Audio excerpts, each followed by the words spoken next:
gruesome discovery of 215 bodies buried in unmarked graves behind a jail outside of Jackson, Mississippi, has left a community in disbelief. The families are angry their loved ones were buried in so-called paupers' graves, marked by just a metal rod and a number, and families were never notified of their deaths. The startling revelation came months after the mother of 37-year-old Dexter Wade filed a missing persons report last March. It wasn't until August when Betterson Wade learned her son had been hit by a police car and killed, then buried in that same cemetery. For more about this case and the disturbing details that have emerged since then, I am joined now by Betterson Wade and civil rights attorney Ben Crump, who is representing her and other families. Welcome to you both. Ms. Wade, can I just begin by saying how very sorry we are for your loss, and thank you for joining us. Thank you, Marcia. I understand, Ms. Wade, you contacted the Jackson Police Department after reporting that your son was missing several times, even after he had been buried without your knowledge. Give us a sense of what they told you over those many months and what those months were like for you, not knowing where your son was.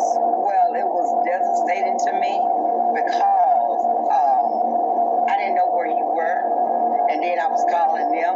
They didn't have no information to let me know. Have they, found any information? All the, details that I gave them for a lead, they never came back to me to say, well, that led it to something that we can work with. And I just couldn't believe that he had disappeared off the face of earth and nobody knows where he at. And it was just horrible for me. And every day I wake up, I just look, just looking for him, just out in the streets looking for him. And I mean, that's heartbreaking for a mother. And can't say hello, don't know how to get in touch with him. That is a horrible thing for a mother. Mr. Crump, after it was discovered that Dexter had been killed, that he had been buried in this grave, his body was exhumed in November. There was an autopsy conducted. He was given a proper burial. But I also understand a wallet was found in his front pocket with his ID, his home address, his insurance card. What's the explanation officials give for why no one was notified he had been killed and buried? There really is no explanation that they have offered. They claimed that they tried to reach out to Miss Betterson, and you should know that Miss Betterson is the named plaintiff in a lawsuit against the Jackson Police Department because they killed her brother 3 years earlier. She went through 2 criminal trials, had several press conferences. So when they called her house, if they did call her house like they claimed, they knew where she lived. They knew how to get in contact with her if they really wanted to notify her that her son Dexter had been hit by a police car. So it is very suspicious that they would just bury him in a pauper's grave because they said they could not identify his next of kin. Miss Betterson does not accept it, and because of her tenacity, it has exposed all of these loved ones being dropped in a hole in a bag behind a Mississippi jail. Mr. Crump, the Jackson mayor did say there were mistakes. He also just said that Dexter Wade's death was a tragic accident. He said there was no malicious intent in failing to notify the family. We know the police department has new notification procedures right now. Well, what recourse are you specifically seeking right now for these families you represent?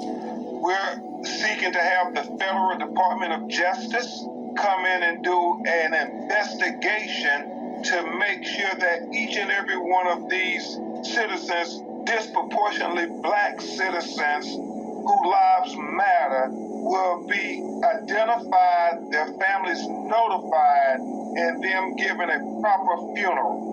And I should say, Ms. Wade, I mentioned families because you are not alone here. There's been, in the last few months, the discovery at least 2 other men, 40-year-old Mario Moore and 39-year-old Jonathan Hankins, were also killed and buried in that same cemetery, and their families not notified for months. From your perspective, Ms. Wade, what do you want to see happen now? Well, first of all, I feel like that the city needs to give me an acknowledgement to say that, hey, I'm sorry. I mean, just give me some kind of closure and explain to me what actually happened to my son on that freeway that night. how did it actually occur? Just what went down, the events that went down with it. And I want to see justice. I want to see justice done for this because it's wrong.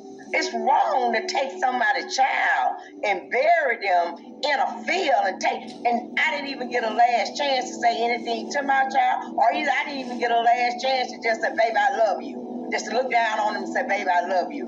They haven't even came and called me or said, Miss Wade, could you come down and we explain to you what happened? I mean, I haven't even got a word. And so how do that feel? That makes you feel like they are guilty. They are guilty of a crime because they can't tell you what happened. Ms. Wade, do I understand correctly that the mayor, no one from the police department has reached out to you to explain what happened to your son?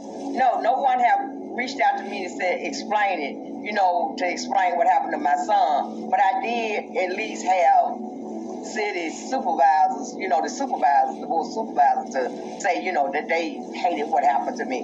But I haven't said anything. Nobody from JPD, Jackson Police Department, have came to me and acknowledged me.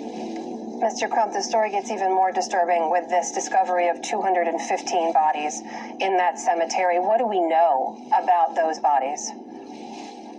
We know based on the records from the coroner's office that since 2016, in the last 8 years, we can identify 215 individuals that were buried behind that jail, and their families have not been notified. Furthermore, Mr. Wade was number 672. That means there are 671 other people buried behind that jail, marked with only a number. Mr. Crump and Ms. Betterson-Wade, I thank you so much for joining us tonight. I have a feeling we'll be following up on this story in the weeks and months ahead. Thank you so much for joining us. We appreciate it. Thank you.